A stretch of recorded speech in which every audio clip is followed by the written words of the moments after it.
Hi and welcome back to the experimental garden. So today I'll be kicking things off with a tour of my yard. I'll be showing you what I'm working with, some key features, some pain points I'll be tackling with conservation landscaping principles. This is sort of my ground zero for my backyard transformation, so let's take a look around. I'm going to start with the front yard, which faces south, gets a lot of bright direct sunlight, which is great, but as you can see, it's pretty bare right now.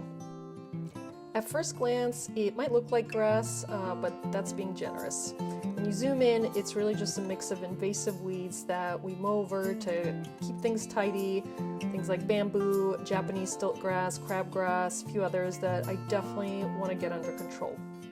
Another big issue here is the soil. It's extremely compacted, like rock hard. When I tried to dig out a soil sample with my shovel, I could barely make a dent. I think it's just from years of heavy machinery and construction compacting the ground. It's going to need a serious revamp and just a lot of soil amendment to bring it back to life. Now let's look at what is growing. We've got a few mature trees, 2 European beeches that I'm just obsessed with and they're doing great. There's also a cherry tree, which was a bit of an impulse buy that I now kind of regret, plus a young maple and redbud the city planted a few years back. And then we've got a silver maple tree that's been here forever. Most of these I do plan to keep, minus the cherry, but as you'll see, they're just kind of out there on their own, surrounded by a whole lot of weeds. And lastly, we've got the hedge. This row of mature Rose of Sharons technically falls under the non-native invasive category, and at the risk of being called out by my fellow master gardeners out there, yes, I'm keeping them for now. Here's why. 1, I actually like them. 2, they're mature and doing their job, providing privacy, flowers, and food for bees and hummingbirds. And 3, until I have a clear plan for what to replace them with, I'd rather just let them stay put. So now I'll take you down the east side of the house. As we walk, you'll see a forsythia, yet another non-native plant that looks great for about 2 weeks in the spring and then goes a little drab the rest of the year. That one's on its way out. I've also got a few hydrangeas here that I planted recently to help soak up the extra water that tends to collect along this side. I haven't decided yet if I'll replace them with native varieties, so stay tuned. All right, let's head around back.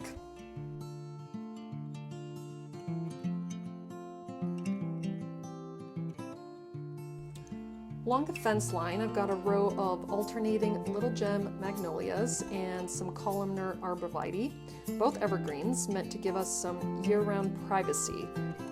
It's been a bit of a mixed bag though. As you can see, the magnolias aren't all growing at the same pace.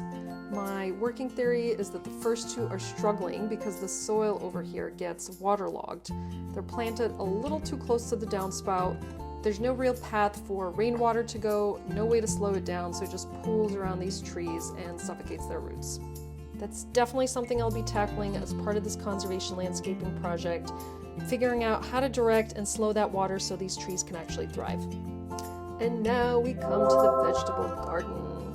This is my happy place. This is where it all started for me. I began vegetable gardening during COVID as a way to stay sane and get my kids outdoors.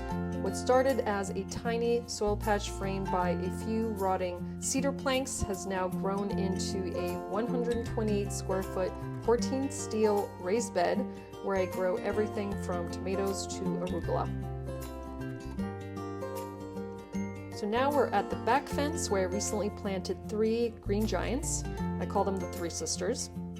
I planted these in a triangle to give the space a little more depth and visual interest. They grow fast, they stay green year-round, and are pretty forgiving in terms of different soil conditions, so I'm hoping they'll be a good fit back here.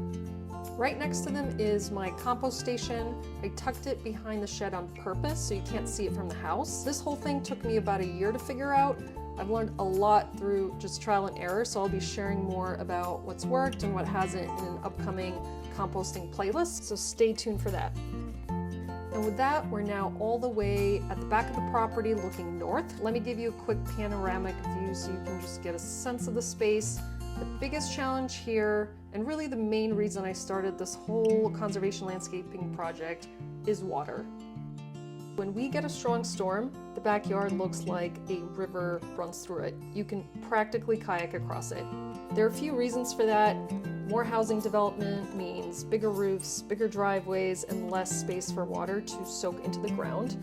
We're also on a slope, downhill from the street, so we get a lot of that runoff from houses above us. And of course, more intense weather patterns thanks to climate change. So a big part of my focus moving forward is going to be managing that water better, slowing it down, spreading it out, and letting it soak in where I actually want it to go. There are a few other features worth mentioning now that we're all here. 2 huge black walnut trees, native, mature, beautiful, but tricky. They release a natural toxin called juglone, which can make it hard to grow pretty much anything else. It's great for wildlife, but definitely a design challenge. And then there's the hedge. More rows of Sharons, not the same cute hedge from the front either. This one's more of an invasion. They thrive back here in large part because they are juglone tolerant, but I plan to slowly replace them with more native trees, shrubs, and perennials that can handle the conditions while helping absorb more of the stormwater. That wraps up our tour. From here on out, I'll be sharing the process of transforming this yard into a conservation landscape. If you'd like to tune in, hit subscribe, and I'll see you in the next video.